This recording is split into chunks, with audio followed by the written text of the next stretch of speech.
Bonjour les amis, voilà 25 jours que j'ai commencé à regarder comment optimiser mon ROI. Il est temps de voir si je suis toujours en ligne avec les chiffres prévus. Dans un premier temps, je vais détailler les différentes stratégies que j'avais envisagées et les paramètres que j'avais utilisés. Ensuite, je vais faire un état des lieux d'où je me situe par rapport à l'avancement théorique. Qu'est-ce qui a changé sur le marché et sur l'application en 25 jours? Et enfin, remettre à jour les stratégies pertinentes afin de voir comment je vais continuer pour effectuer mon ROI.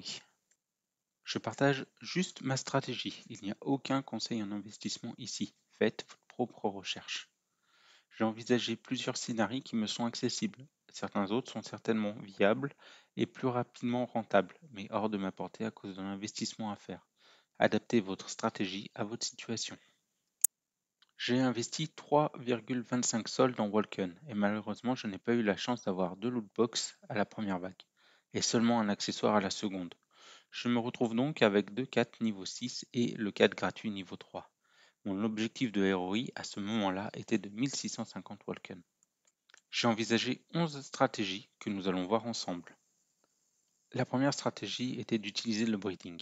Le coût du breeding est de 600 Walken et le floor price était de 400 à l'époque.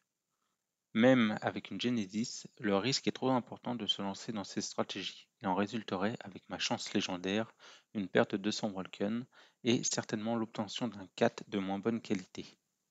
Les deux suivantes sont proches de la même idée. La première consistait à revendre une partie de mes 4, mais impossible pour moi. Le floor price est en dessous de mon prix d'achat. La deuxième, que vous voyez à l'écran, était de monétiser les gemmes, c'est-à-dire acheter un 4 commun de level 6 au floor price, de le up plus haut et de le revendre. Sur ce graphe, on voit en bas l'évolution du niveau du 4 LED et sur l'autre axe l'évolution du prix en Walken. On peut donc constater que les tarifs de la marketplace en bleu collent de très près le prix théorique en orange et qu'il n'y a du coup pas de valorisation des gemmes possible par cette méthode. Le graphe date de 25 jours, mais je pense que la situation est similaire aujourd'hui. J'ai également écarté l'idée d'acheter un 4 de rareté supérieure car il aurait fallu réinvestir. Dans toutes les prochaines stratégies, j'ai utilisé les mêmes paramètres de calcul. J'avais estimé mon gain par jour à 15 Walken, ma moyenne sur les 3 derniers jours à l'époque, ce qui me donnait 7 Walken pour chaque level 6 et 1 pour le level 3. Le floor price était de 400, donc je m'étais mis une valeur de 450 pour l'achat d'un nouveau 4. Ceci afin de ne pas choisir un mauvais 4 et d'absorber quelques variations du marché. La stratégie 1 était de ne rien acheter et d'accumuler jusqu'à atteindre l'objectif. La stratégie 2 était de faire du level up afin de gagner plus par combat. Dans ce scénario, je up les deux levels 6 en 8. Dans ce scénario, j'avais pris en compte une baisse du pourcentage de victoire. La stratégie 3 consiste à acheter dès que possible un nouveau 4 commun jusqu'à avoir 6 4 pour le bonus max sur les gemmes. Le résultat étant plutôt intéressant, j'ai décliné cette stratégie en stratégie 3.1 et 3.2 en faisant varier le nombre de 4 à 5 et à 7 4. La stratégie 4 était d'acheter assez de baies pour atteindre le bonus de 10% et de continuer sur une stratégie 1 d'accumulation. Et avec ce bonus de 10%, j'ai considéré que j'aurais une victoire supplémentaire par jour et par 4, soit 17 Walken par jour. Comme le résultat était plutôt sympa, j'ai décidé de faire une version 4.1 avec un achat de 3 4 supplémentaires comme dans la version de la stratégie 3. Les résultats étant plutôt proches les uns des autres, j'ai décidé de prendre la stratégie 4.1 car c'est celle qui me permettait d'avoir le plus gros patrimoine. Le résultat n'est malheureusement pas aussi bon qu'espéré. Je suis à environ 190 Walken de retard par rapport à la projection faite. Pourquoi un tel écart, allez-vous me dire? Il y a deux raisons.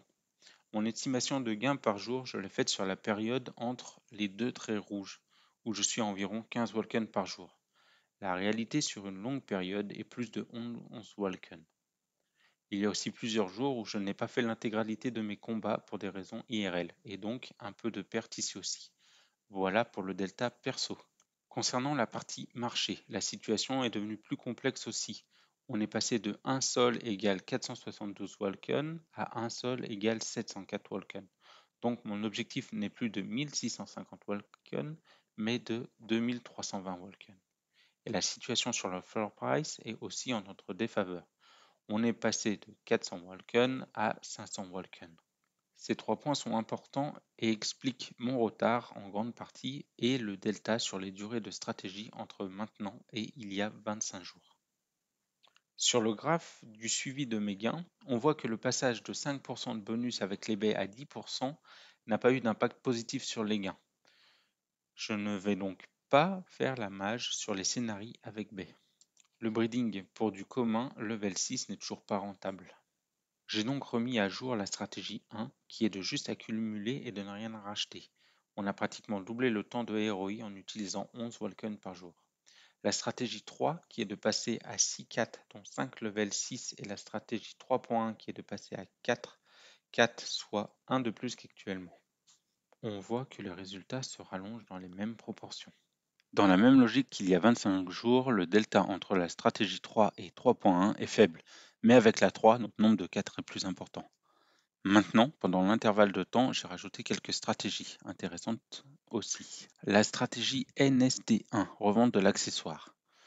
Je ne vois pas un delta important entre mon 4 level 6 et celui 100, donc utilité plutôt douteuse. Je regagnerai environ 50 jours de ROI. Pour rappel, je l'ai eu par une lootbox à 150 Walken, donc je serai en positif sur l'opération. J'ai longtemps hésité, mais je ne vais pas faire cette stratégie. Je fais un pari risqué ici car comme il n'y a pas de moyen de générer de nouveaux accessoires, je pense que le floor price va augmenter un peu, on verra, en espérant que l'état du marché ne se dégrade pas plus vite que ce besoin en accessoires. Je mets un point de surveillance à 300 Walken pour une vente. La stratégie NST2 qui a été évoquée par l'un de vous sur mon Twitter, qui consiste à hop locale gratuite mais sans le passer NFT. Donc on gagne 200 Walken d'invest et de repartir sur une stratégie de type ST1, donc accumulation. Le coût pour moi serait de 375 Walken, donc bien inférieur au floor price actuel, mais impossible à vendre et en ayant le risque que la rumeur de suppression des 4 gratuites tombe, même si j'y crois que moyennement. Le résultat de la NST2 est intéressant. J'ai donc décliné aussi la stratégie en NST 2.1, où on continue d'acheter des 4 jusqu'à en obtenir 6. Ici aussi, le delta entre NST2 et NST 2.1 en durée est faible, et donc je favoriserai pour les mêmes raisons la NST 2.1. En conclusion, je vous montre le tableau de toutes les stratégies envisagées. De mon côté, j'ai hésité longtemps entre la stratégie NST 2.1 et ST3, et je vais partir sur la ST3. Donc, ne pas up mon 4 gratuite. Pourquoi?